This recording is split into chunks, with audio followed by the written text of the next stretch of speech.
Hyunwoo Kim stood in the vast chamber of the Galactic Council, his hand steady despite the weight of what was happening. The room stretched high above him, filled with beings that looked nothing like humans. Some floated in tanks of strange gas. Others moved on too many legs. A few looked like living crystals that sang instead of spoke. He was the only human in the room. The council chamber buzzed with alien voices. Hyunwoo had spent 3 years learning their languages, but today the universal translator would do the work. What they were about to say would change everything for his people.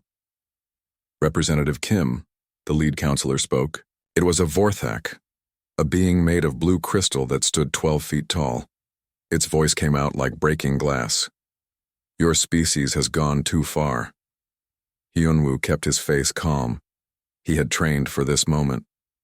Counselor Vrex Thane, humanity has followed all agreed treaties. Our colonies operate within the bounds you set for us. That is the problem, another voice said. This one came from a floating blob of purple gas, a nebulan. You adapt too quickly. You change too fast. This was not supposed to happen. The chamber fell silent. Hyunwoo felt his heart beat faster, but he kept his voice steady. I don't understand.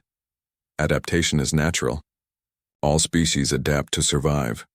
Not like you do. Vrex Thane said. The crystal being moved closer, its body catching the strange light of the chamber. Show him. A hologram appeared in the center of the room. It showed human colonies across the galaxy. Children playing on worlds with gravity 3 times stronger than Earth. Their bodies looked different, stronger, taller, with denser bones. The image changed. Now it showed humans working in space near a star that gave off deadly radiation. They worked without full protection suits. Their skin had changed color, becoming darker and tougher. Another image. Humans living in the dark regions of space where strange matter drifted. These people looked the most different. They had new organs behind their eyes. Extra fingers that seemed to sense things normal humans could not. This is impossible, Vrex Thane said. No species changes this fast. It takes millions of years for real genetic change.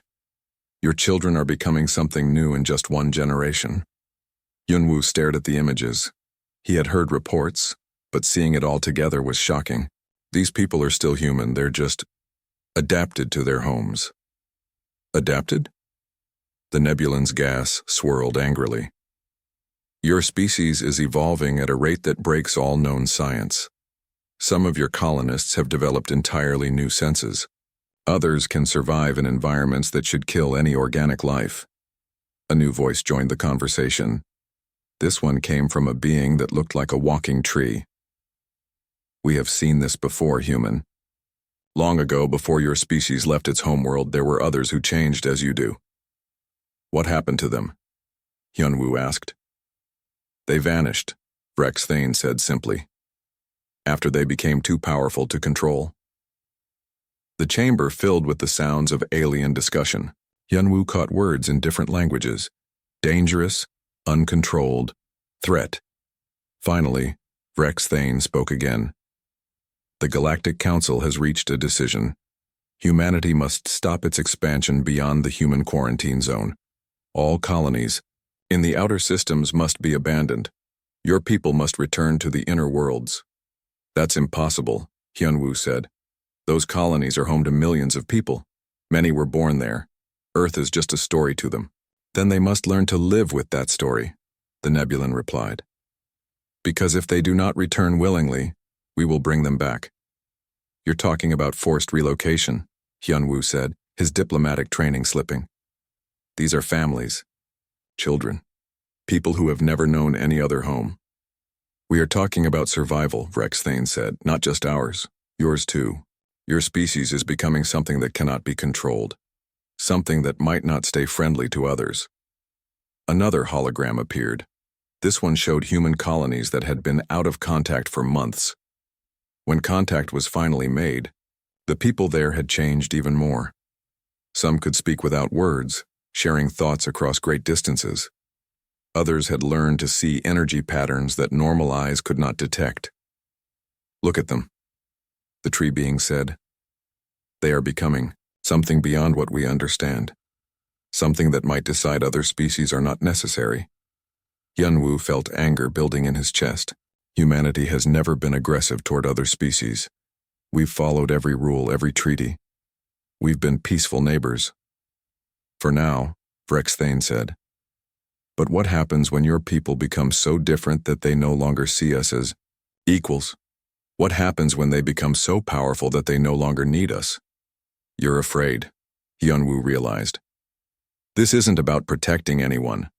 You're afraid of what we might become. The crystal being's body flashed brighter. Fear is wisdom when facing the unknown.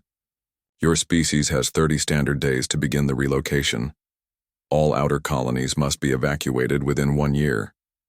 And if we refuse, then we will take corrective action, the Nebulan said, for the good of the galaxy. Hyun-Woo looked around, the chamber at the dozens of alien species represented there. All of them were looking at him with what he could only call fear. Fear of his people, fear of what humans were becoming. I need to contact my government, he said finally. Of course, Vrexthane said. 30 days, Representative Kim. Use them, wisely. As Hyun-Woo left the chamber, he could hear the aliens talking behind him. Their voices were worried, scared. They had just declared war on humanity without saying the word. But Hyun-Woo knew that's what this was. He thought about the images he had seen. Human children who could see in total darkness. Adults who could survive in the vacuum of space for short periods. Families who had developed new ways of thinking, new ways of understanding the universe around them. The aliens were right about one thing. Humanity was changing fast. Maybe too fast for comfort. But they were wrong about something else. They thought this change made humans dangerous. Hyun-Woo suspected it might make them something much more important. He opened his communication device to send a message back to Earth and the colony worlds. The message was simple. Prepare for the worst, hope for the best, and remember what makes us human. The countdown had begun. Somin Park stood in the laboratory on Kepler 442b, looking at test results that made no sense. The numbers on her screen showed genetic changes that should have taken thousands of years to develop. Instead, they had happened in just 2 generations. Run the test again, she told her assistant, Jinho Choi. There has to be an error. Jinho shook his head. I've run it 12 times, Dr. Park. The results are always the same. The children born here have genetic patterns that are completely different from their parents. Somin rubbed her tired eyes. She had been working for 18 hours straight, ever since the message came from Earth about the Galactic Council's ultimatum. Every human scientist in the outer colonies had been asked to study the same thing. Why were humans changing so fast? Show me the comparison again, she said. Jinho brought up 2 genetic maps on the main screen.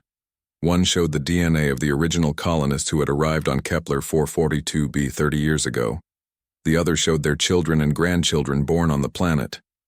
Look at chromosome 12, Jinho said, pointing to a section of the genetic code. In the original colonists, this section is normal human DNA. But in the children. Somin leaned forward. The genetic code in the children showed extra sequences that weren't there before. Sequences that seemed to help their bodies handle the higher gravity and thinner air of their world. It's like their DNA knew what changes were needed, she said quietly. The laboratory door opened and Yoonji Song walked in. Yoonji was one of the void-born, humans who had been born in the dark matter fields near the edge of the galaxy. She looked mostly human, but her eyes were different. They seemed to see things others could not. Dr. Park, Yoonji said, I think I know why this is happening. Somin turned to look at the young woman. Yoonji was only 22, but she was one of the smartest people Somin had ever met. Her brain seemed to work faster, and in ways that normal humans could not match. Tell me, Somin said. Yoonji walked to the computer and began typing quickly. I've been looking at the genetic changes across all the colonies, every world, every environment. The changes aren't random. They follow a pattern. New images appeared on the screen. Genetic maps from dozens of human colonies across the galaxy. Each one showed different changes, but when Yunji highlighted certain sections, a pattern became clear. There are trigger sequences in our DNA, Yunji explained. Sections of genetic code that activate when we encounter specific environmental conditions. High gravity triggers one set. Radiation triggers another. Dark matter triggers others. Jinho stared at the screen. But that's impossible. Evolution doesn't work that way. You can't have genetic code just waiting for the right conditions. Not unless someone put it there, Yunji said quietly. So-min felt a chill run down her spine. What do you mean? I mean our DNA was modified. A long time ago. Someone or something changed human genetic code to include these trigger sequences. They're like instructions waiting to be activated. Before So-min could respond, her communication device buzzed. It was Wu Jin Nam, the colony administrator. Dr. Park, I need you to come to the communication center immediately. We're getting strange reports from other colonies. So-min, Jinho, and Yunji hurried across the colony to the communication center. Wu Jin was standing in front of a wall of screens showing messages from human colonies across the galaxy. What's happening? So-min asked. The genetic changes are accelerating, Wu Jin said.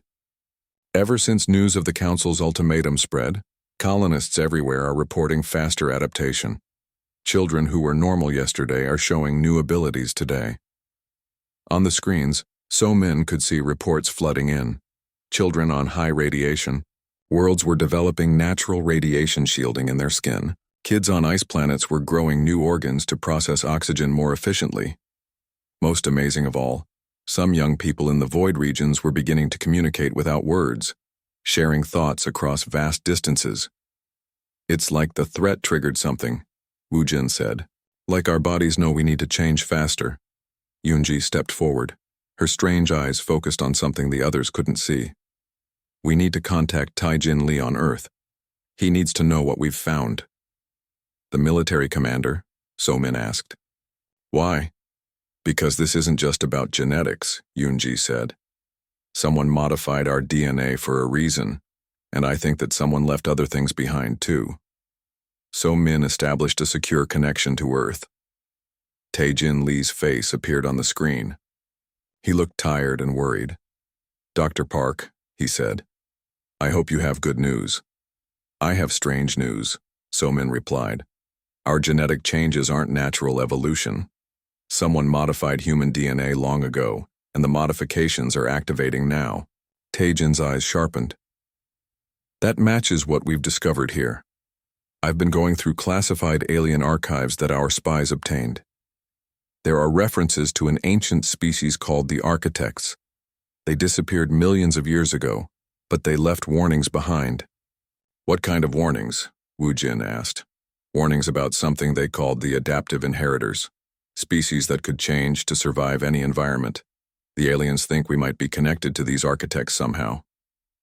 Yunji stepped into view of the camera. Commander Li, I think we are connected. More than connected. I think we are what the architects created. Explain, Taijin said. The genetic modifications in our DNA are too complex to have been random. They're designed. Someone who understood genetics better than we do now placed them in our genetic code. Maybe when humans first left Earth. Maybe even before that. Jinho had been running calculations on his tablet. If the modifications were placed in our genetic code before space travel, that means they've been passed down through hundreds of generations just waiting for the right conditions to activate. But why? Wu Jin asked. Why would someone do this? On the screen, Taijin looked grim. According to the alien archives, the architects were the most advanced species the galaxy had ever seen. They could reshape worlds, survive in any environment, and their technology was beyond anything that exists today. What happened to them? So-min asked. No one knows. They just vanished. But before they did, they left behind ruins and technology on worlds across the galaxy. The current alien species have spent millions of years trying to understand what the architects left behind, but most of it is too advanced. Yunji closed her eyes for a moment as if listening to something the others couldn't hear. The genetic changes aren't just making us stronger or more adaptable. They're making us smarter, able to understand things our parents' generation couldn't. Like what? Taejin asked. Like architect technology, Yoonji said simply. I think that's why our DNA was modified. We're being prepared to inherit what the architects left behind. The communication center fell silent as everyone processed what Yoonji had said. Finally, Taejin spoke. If that's true, then the Galactic Council's fears might be justified. If humans are inheriting architect technology and abilities, we could become too powerful for them to control, So-min finished. Or too powerful for them to stop, Woo-jin added quietly. On the screens around them, more reports continued to come in. Human children across the galaxy were changing faster than ever. Some were beginning to understand technologies that had puzzled scientists for years. Others were developing abilities that seemed impossible. The council gave us 30 days, Taejin said, but I don't think time is on their side. Every day that passes, we become more than we were before. What do we do? So-min asked. Taejin's face was grim but determined. We prepare for war, and we hope that whatever the architects intended us to become, it's something the galaxy can live with. As the connection ended, So-min looked at the genetic data still displayed on the laboratory screens. Humanity was changing, faster than ever before. The question was whether they were changing into something wonderful or something terrible. Either way, there was no stopping it now. The vote was unanimous across every human world. Hyunwoo Kim stood in the United Earth Assembly, watching the results come in from colonies across the galaxy. Colony after colony reported the same decision. Humanity would not abandon the outer worlds. They would not accept the Galactic Council's ultimatum. New Sol Colony? No. The announcer's voice was steady as each result appeared on the main screen. Titan's Edge? No. Kepler Station? No. Void's End? No. Behind Hyunwoo, President Maria Santos watched the results with a mixture of pride and worry. Every human settlement, from the smallest research station to the largest colony world, had voted to reject the Council's demands. They're giving us a war, she said quietly. They already gave us a war, Hyunwoo replied. We're just refusing to surrender before it starts. On the far side of the galaxy, Dong Hyun-yu received the voting results aboard his stealth ship, the Busan's Pride. His crew had been running reconnaissance missions near alien military bases for the past week. What they had seen was not encouraging. Captain, his communications officer called out. Message from Earth Command. Dong Hyun read the message quickly. Humanity's answer to the ultimatum was final. No retreat, no surrender. He looked out at the stars through the ship's viewport. Somewhere out there, alien fleets were preparing for war. Set course for the Vorthak shipyards, he ordered. If we're going to fight, we need to know what we're fighting against. On the mining world of Titan's Edge, Miran Kang gathered her people in the colony's main hall. She had been expecting this moment for weeks, ever since the first rumors of the Council's ultimatum had reached them. You all know what Earth decided, she told the crowd of miners and their families. We stay. We fight if we have to. But we don't run. A cheer went up from the assembled colonists. These were tough people who had chosen to make their lives on one of the harshest worlds humans had ever settled. They weren't about to give up their home because aliens were afraid of them. What about our children? Asked one woman. The Council said we're changing too fast. Maybe they're right to be scared. Miran looked at the woman's daughter, a 12-year-old girl who had been born on Titan's Edge. The girl was taller and stronger than Earth children her age. Her bones were denser, her muscles more developed. She could work in the cold that would kill a normal human. Look at her, Miran said. She's not a monster. She's not dangerous. She's just adapted to live here. That's not something to be ashamed of. Back on Earth, Jae Sung Lim was having a very different conversation with a group of scientists and philosophers. As leader of the True Human movement, he had been arguing for months that the genetic changes happening to colonists were dangerous. We're losing what makes us human, he said to the assembled group. These children being born on other worlds, they're not us anymore. They're something else. But they're still our children, argued Dr. Rebecca Torres, a geneticist. Their DNA is still human DNA. It's just enhanced. Enhanced for what? Jae-sung demanded. To survive in places humans were never meant to live? To develop abilities humans were never meant to have? Where does it end? The debate had been raging for hours, but it was interrupted by a priority. Message from Earth Command. The Galactic Council had responded to humanity's rejection of their ultimatum. They were mobilizing their fleets. On the research station orbiting Kepler 442b, So-Min Park was making a discovery that would change everything. She had been analyzing the genetic modifications in human DNA, trying to understand their origin. What she found in the alien archives that Hyun-woo had smuggled from the council chambers was shocking. Jin-ho, look at this, she called to her assistant. The alien text was difficult to read, but the universal translator did its best. It spoke of the architects, the ancient species that had vanished millions of years ago. According to the records, the architects hadn't just disappeared. They had transcended physical existence, becoming beings of pure energy. But before they transcended, they had prepared for their successors. The adaptive inheritors, So-Min read, aloud. The species chosen to inherit the architect's role as shepherds of the galaxy, modified in their earliest stages of development to survive and thrive in any environment. That's us, Jin-ho said quietly. We're the inheritors. According to this, the architects didn't just modify our DNA, So-Min continued reading. They left behind technology and knowledge, hidden on worlds across the galaxy. Technology that only their chosen successors would be able to understand and use. Yoon-ji-song, who had been listening from across the laboratory, stepped forward. I've been sensing something, she said.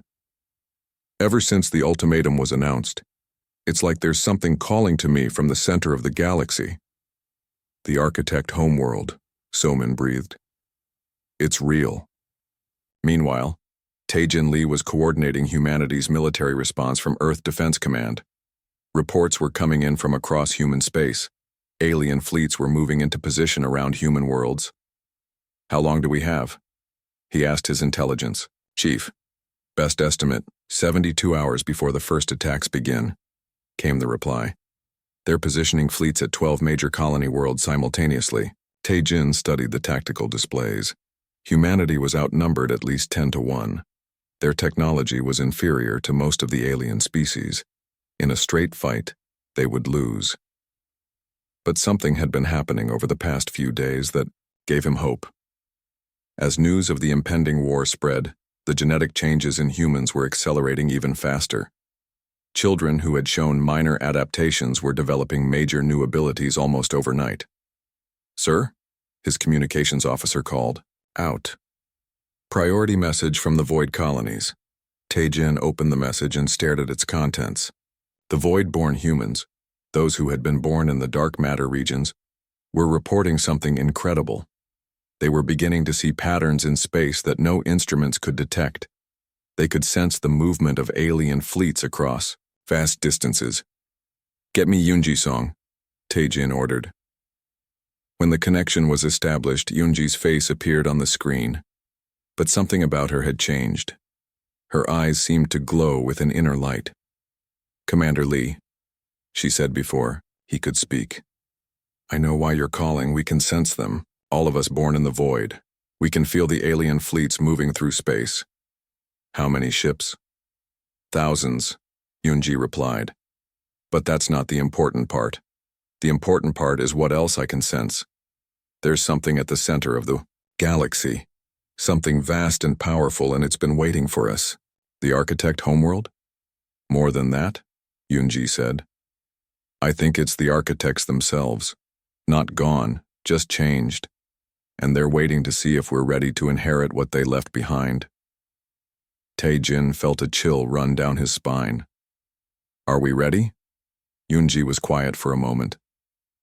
When she spoke again, her voice carried a weight that seemed far beyond her years. The war is going to change us, she said. All of us. The stress, the danger, the need to survive. It's going to push our genetic modifications to their limits. By the time this is over, we won't be the same species that received the ultimatum. Is that good or bad? I don't know. Yunji admitted. But I do know this. The aliens are right to be afraid. Not because we're becoming monsters, but because we're becoming something they never expected. What's that? Hyunji smiled, and for a moment Taijin could see something vast and ancient in her young face. The inheritors, she said simply. We're becoming what we were always meant to be. As the connection ended, Taijin looked out at the stars. Somewhere, out there, alien fleets were preparing to destroy humanity. But humanity was preparing too, not just for war, but for transformation. The real question wasn't whether humanity would survive the coming conflict. The question was what they would become. The first attack came at dawn on New Seoul Colony. Kyung-Soo-an was running a routine patrol in his fighter when the alien ships appeared. One moment the sky was clear, the next it was filled with crystalline vessels that gleamed like deadly jewels against the stars. "This is Fighter 7 to Colony Defense," he called into his radio. "We have contact. Multiple bogies incoming from Sector 4. The response crackled back immediately. "Copy that, 7. All units scramble. This is not a drill." Kyung-Soo had been flying for 8 years, but he had never seen ships like these.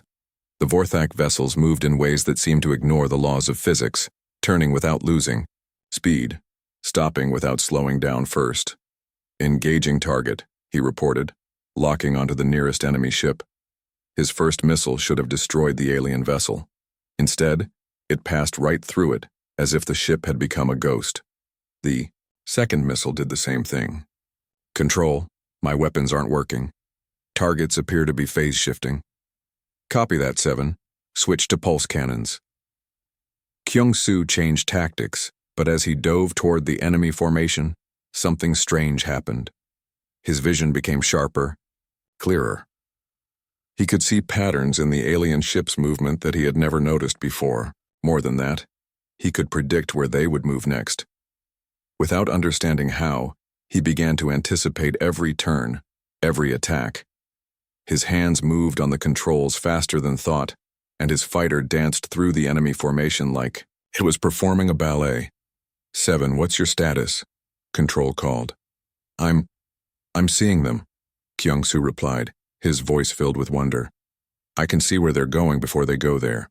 On the surface of Titan's Edge, Miran Kang watched alien ships land near the mining facility. The cold wind that would normally kill an unprotected human in minutes didn't even make her shiver anymore. Her body had adapted to this world completely. "Yi Jin, are the charges ready?" she called to her demolitions expert. Haijin Ryu looked up from the explosive devices she was preparing. Like all the colonists on Titan's Edge, her body had changed to survive the harsh environment. But in the past few days, as war approached, the changes had accelerated. Her reflexes were faster, her mind sharper. "Ready," Yejin replied. "But those aren't normal explosives anymore." Myran looked at the devices. They should have been simple, mining charges. But Hyejin had modified them using techniques that seemed to come from nowhere. The modifications were complex, far beyond what any human engineer should have been able to design. "Where did you learn to do that?" Miran asked. "I don't know," Hyejin admitted. "The knowledge just came to me, like it was always there, waiting." The alien troops that emerged from the landed ships were not what Miran expected. They moved slowly, awkwardly in the cold. Their equipment was clearly not designed for Titan's Edge's brutal environment. "They can't adapt like we can," Miran realized. "This world is as hostile to them as it would be to normal humans." The battle for Titan's Edge was over in less than an hour. The colonists, perfectly adapted to their world, moved through the ice and snow like predators. The aliens, struggling with the environment, never had a chance. Across the galaxy, similar scenes were playing out on human worlds. On the high-gravity world of Kepler 452c, human defenders moved like superhumans, their enhanced bodies making them faster and stronger than any normal person could be. On the radiation-soaked planets near Centauri, humans fought in environments that should have killed them in minutes, but the most shocking changes were happening to the Voidborn. Chang Min, Oh had been working undercover in the alien coalition for months. As a diplomatic spy, he had access to their military planning. What he learned terrified the alien commanders. The humans aren't just fighting back, he overheard a Nebulan general say. They're evolving during the battles. Their tactics change in real time. Their abilities improve as we watch. That's impossible, replied a Vorthak commander. Evolution doesn't work that fast. Tell that to the pilots who fought over New Sol, the Nebulan said grimly. By the end of the battle, human fighters were moving in ways our computers couldn't track. Their reaction times had improved beyond anything we thought possible. Changmin transmitted this information back to Earth, but he had more disturbing news to report. Hidden in the alien archives, he had found references to the Architect homeworld. The aliens knew where it was, and they were planning something desperate. If the humans reach the Architect homeworld, he heard one commander say, this war is over. Not just this war. All future wars. The technology there could make them unstoppable. On Earth, Taejin Lee was coordinating the human defense from his command center. Reports were flooding in from every battle zone, and they all told the same incredible story. Humans were not just holding their own against superior alien forces, they were winning. Sir, his communications officer called out. Message from the Void Colonies. You need to hear this. Yoon Ji-song's face appeared on the main screen.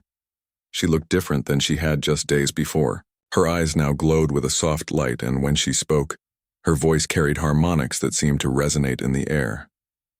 Commander Lee, she said, the war is accelerating our evolution beyond anything we imagined. Some of us can now communicate across light years without technology. Others can see energy patterns that reveal alien ship positions hours before they arrive. That's incredible, Taejin said. But what does it mean? It means we're becoming what the architects intended, Yoonji replied. But there's something else. I can sense the Architect homeworld now. It's calling to us. All of us who have changed the most. Is it safe to go there? Yoonji paused, her glowing eyes seeming to look at something far beyond the camera. I don't think safety is the point anymore. I think the homeworld is the final test. The place where we either prove ourselves worthy of the Architect legacy or what? Or we fail, and the automated systems there destroy us like they destroyed other species who tried to claim what wasn't theirs. Before Taejin could respond, alarms began blaring throughout the command center. His tactical officer called out urgently, Sir, we're detecting massive alien fleet movements. They're not heading for human colonies anymore. They're all converging on one location. Where? The Galactic Center, the same area where long-range sensors have detected the Architect homeworld. Taejin felt his blood run cold. They're going to try to reach it first.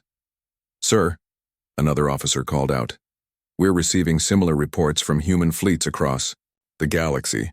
Every evolved human who can sense the homeworld is saying the same thing. We have to get there first. Yoonji's voice came through the speakers again. Commander, the homeworld isn't just calling to us.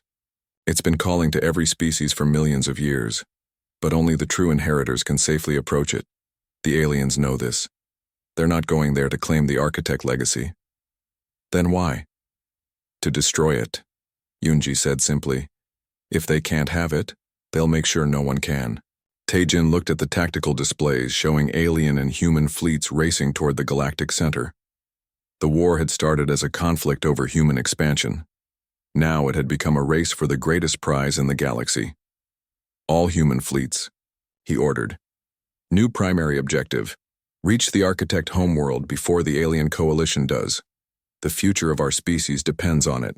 As his orders went out across human space, Taejin wondered if humanity was ready for what they would find at the Galactic Center. The Architects had been the most advanced species in galactic history. Their homeworld would contain technology and knowledge beyond imagination. But according to Yoonji and the other evolved humans, it would also contain tests. Tests that would determine whether humanity was truly worthy of inheriting the Architect legacy. The war had begun as humanity's fight for survival. It was about to become their final examination. The Architect homeworld appeared before them like a dream made real. Shungho Bay stood on the bridge of the human fleet's lead ship, staring at the massive planet that hung in space near the galaxy's center. It was unlike anything he had ever seen.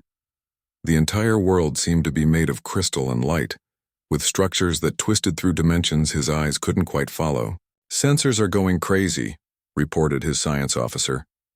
"The planet is giving off energy readings that don't match any known physics." Behind them, the alien coalition fleet was only hours away. The race to reach the architect homeworld had taken 3 weeks of faster-than-light travel. Now with the goal in sight, everything would be decided. "Take us in," Shung-Ho ordered, "but be ready for anything." On the planet's surface, ancient spires reached toward the sky like fingers of living light. As the human ships approached, the spires began to glow brighter, as if awakening after millions of years of sleep. Yujin Cho was the first human to set foot on the architect homeworld. As the expedition's xenobiologist, she had volunteered to lead the landing party. The moment her boots touched the crystal surface, she felt a shock run through her body. "Something's happening," she called into her radio. "The planet, it's alive." The crystal ground beneath her feet pulsed with warm light. Around her, the other landing party members were experiencing the same thing. But Yujin felt something more. The genetic modifications that had been dormant in her DNA for years suddenly activated all at once. Her vision expanded beyond normal sight. She could see energy patterns flowing through the planet like a vast circulatory system. More than that, she could understand them. "The planet is scanning us," she reported. "It's reading our genetic code." Above them, the alien fleet had arrived. Massive ships took positions around the planet, their weapons charging. But something stopped them from firing immediately. On the lead alien vessel, the Vorthak commander Vrex Thane stared at the readings coming from the planet's surface. "What are you seeing?" asked the Nebulan admiral. "The planet's defenses are activating," Vrex Thane replied, his crystal voice filled with fear. "The automated systems that destroyed every other species that tried to claim this world. Then the humans will be destroyed too." "No," Vrex Thane said quietly. "The systems aren't attacking them. They're welcoming them." On the planet's surface, Yujin and her team had found the entrance to a vast underground complex. The walls were covered with symbols that hurt to look at directly, but somehow Yujin could read them. "It's a test," she realized. The architects left behind a test for whoever would inherit their legacy. Min Su-jung, who had escaped from alien captivity just weeks before, stepped forward. His time as a prisoner had changed him, accelerated his genetic modifications. Now he could perceive things that others could not. "The test isn't what we think," he said. "It's not about proving we're worthy. It's about proving we won't repeat the architect's mistakes." As if responding to his words, the chamber around them began to change. Holographic images filled the air, showing the history of the architects. They had been a species much like humanity, curious and adaptable. But their great success had become their downfall. They became too powerful, Yujin whispered as she watched the images. They could reshape reality itself, but they lost touch with what made them, them. The holograms showed the architects' final years. They had transcended physical existence, becoming beings of pure energy. But in doing so, they had lost their connection to the physical universe and to other species. They became gods, Minsu said. But gods who had forgotten what it was like to be mortal. Deep in the complex, they found what they had been searching for, the central consciousness chamber of the architect homeworld. It was a massive sphere of swirling energy, containing the stored knowledge and consciousness of the entire architect species. Yujin approached the sphere slowly. As she got closer, her genetic modifications activated even further. Her brain began processing information at impossible speeds. She could feel the vast intelligence contained within the sphere. "They're still here," she breathed. "All of them. They've been waiting for millions of years for their successors to arrive." Above ground, the alien fleet had begun their attack on the human ships. But the battle was unlike anything anyone had expected. The humans fought with abilities that seemed to develop as the battle progressed. Their ships moved in impossible, ways their weapons adapted to alien defenses in real time, Yunji Song, now aboard the flagship, had evolved beyond recognition. Her body glowed with the same light as the planet below, and her consciousness seemed to extend far beyond her physical form. "The planet's defenses are activating," she announced. "But not against us. Against any who would claim the architect. Legacy through violence. Automated defense systems throughout the system came online. Weapons that had been dormant for millions of years began targeting the alien fleet, but they ignored the human ships completely. How is this possible?" Rex Thane demanded as his ship shook from impacts. "The humans aren't trying to conquer the architect legacy," his science officer reported. "They're being offered it." In the consciousness chamber, Yujin had made contact with the stored architect minds. The experience was overwhelming. Millions of years of knowledge and experience flowed into her mind. But more than that, she could feel their regret. They made a mistake, she told her team. They became so focused on transcendence that they forgot about connection. They left the physical universe behind, and in doing so, they left behind everything that made life meaningful. The architect consciousness spoke to her without words, sharing their final message. They had chosen humanity not because humans were perfect, but because they had the potential to succeed where the architects had failed. "You must not become as we became," the message conveyed. "Transcendence without connection is meaningless. Power without compassion is destruction. You must remain human even as you become more than human." Yujin understood. The genetic modifications, the rapid evolution, the incredible abilities, they were all tools. But they were tools that came with a choice. Humanity could use them to become gods like the architects had, disconnected from the rest of life. Or they could use them to become something new, beings who bridge the gap between transcendence and connection. Above them, the space battle was ending. The alien fleet, battered by architect defenses and human adaptability, was retreating. But the real war was already over. Not because one side had defeated the other, but because the very nature of the conflict had changed. When Yujin emerged from the consciousness chamber, she was no longer entirely human. Her body was infused with architect technology.